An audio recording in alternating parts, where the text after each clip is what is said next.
Well, hello again, everybody, and welcome to my series on real estate investing as a legacy real estate investment advisor. My name is Bruce Fraser. If you haven't been to this channel before, welcome.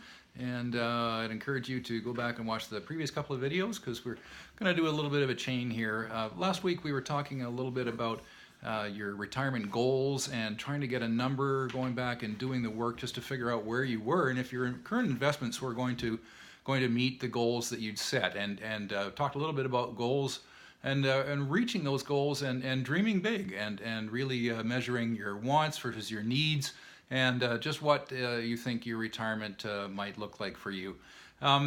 Today I want to just talk a little bit about why Trish and I decided to start to invest in real estate after looking at our numbers and figuring out what our number was, where we needed to get to, and realizing that maybe it wasn't really where it needed to be given our current sort of traditional investment strategy. So very quickly, I just want to break down what drove us into investing in real estate, and said we have 3 suited houses that we put suites in right now. We're currently seeking JV partners to do more, and here's why. So let's just run some numbers really quick, and maybe you'll understand a little bit why we took this plunge. So just say, for example, you buy a house that's worth $400,000.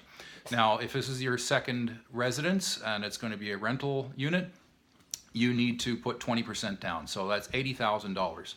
So you get a mortgage for $320,000 on that, and on average, that mortgage will pay down about $8,000 or $9,000 a year. Okay, so for the first 5 years, and then it'll accelerate after that. Please keep that in mind.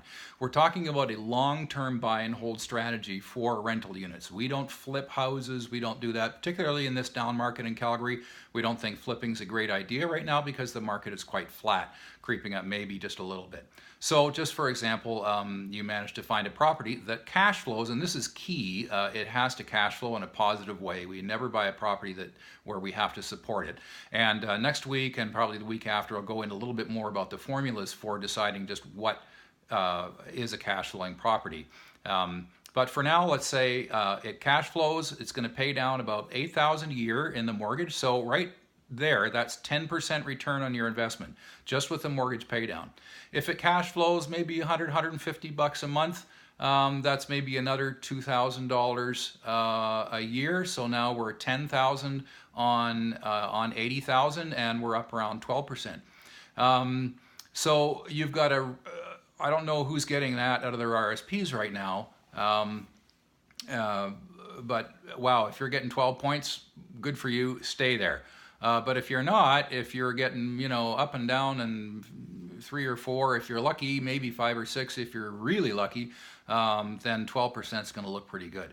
So that's just on the mortgage pay down and just on the cash flow. If you do any capital improvements to the place, like with what Trish and I did, we actually put secondary suites into the homes, and we got quite an uplift beyond our cost to that, and that added a nice percentage to our house, because as a revenue property, as a suited revenue property, our homes are now worth more than our purchase price plus the improvements. We got a good bump there. So that's an additional 2 or 3% on top of that. So now we're close to 15. So given Calgary's a very flat market right now and we're not seeing a lot of appreciation, I do want to talk about appreciation a little bit. And although we don't make our investment decisions based on appreciation, it's gravy that in a long-term buy and hold, you can expect. So even using something like 1.5% growth in the real estate market, which is half of what traditionally it is. Traditionally, real estate grows at about 3% a year on average, but just using 1.5% a year. Now, here's where the fun starts, because you're not making an additional 1.5% on your 80,000. You're making an additional 1.5% on the 400,000, because you're using the bank's money and your tenant's money to pay the bank back. And you're seeing the value on the gain in the value on the whole house.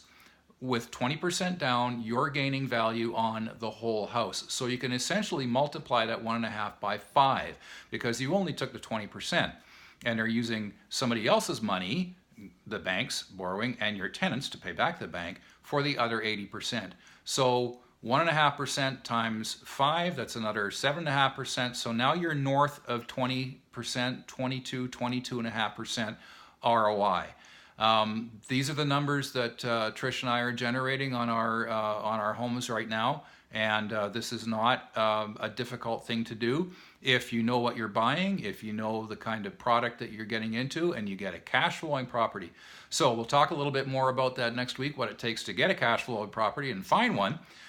In the meantime, please subscribe to this video, share it with people that you know. If you're interested, you can go to my blog, contact me through there. My email and contact information is on there, as well as there's a good self-assessment sheet that you can do just to see where you're at yourself. So thanks again so much for watching this, and we'll see you next time.